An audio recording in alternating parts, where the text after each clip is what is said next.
प्राचीन काल की बात है।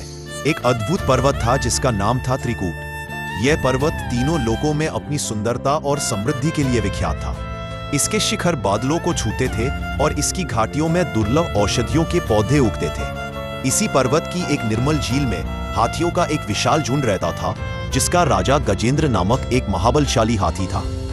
एक ग्रीष्म ऋतु में गजेंद्र अपने पूरे परिवार और झुंड के साथ उस झील में जल क्रीड़ा के लिए उतरा। जल शांत और शीतल था। सभी हाथी आनंद में मग्न थे। गजेंद्र अपनी सूंड से पानी खींचकर स्वयं पर और अपने बच्चों पर डाल रहा था, तभी अचानक एक भयानक पीड़ा ने उसे जकड़ लिया। झील के गहरे पानी में छिपा हुआ एक विशाल ग्राह मगरमच्छ ने गजेंद्र के पैर को कसकर पकड़ लिया था। गजेंद्र ने अपनी पूरी शक्ति लगा दी। मगरमच्छ भी अत्यंत शक्तिशाली था। यह युद्ध कोई दिन या महीना नहीं, बल्कि हजारों वर्षों तक चलता रहा।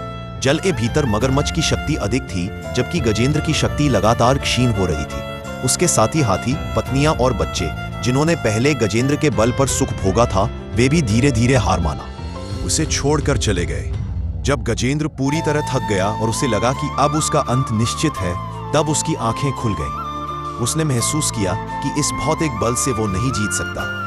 यह संघर्ष शरीर का नहीं, बल्कि आत्मा का था। अंतिम श्वास लेते हुए गजेंद्र ने अपनी सूंड उठाई और पास में खिला एक कमल का फूल तोड़ लिया। उस फूल को आकाश की ओर उठाते हुए उसने अपनी सारी चेतना एकत्रित की और हृदय की गहराई से उस परम शक्ति को पुकारा, जिसने इस ब्रह्मांड की रचना की है। उसने करुण स्वर में कहा, नमो नमस्ते अखिल कारणाय। उस परम पिता को नमस्कार, जो संपूर्ण सृष्टि का कारण है। जैसे ही गजेंद्र ने हृदय से पुकार की, क्षीर सागर में विश्राम कर रहे भगवान विष्णु तुरंत प्रकट हुए। उन्हें अपने भक्त की पुकार में जरा भी विलंब सहन नहीं हुआ। वे अपने वाहन गरुड़ पर सवार होकर त्रिकूट पर्वत पहुंचे। भगवान विष्णु को सामने देखकर गजेंद्र की आंखों में आंसू आ गए। उन्होंने कमल का फूल उनकी ओर समर्पित किया।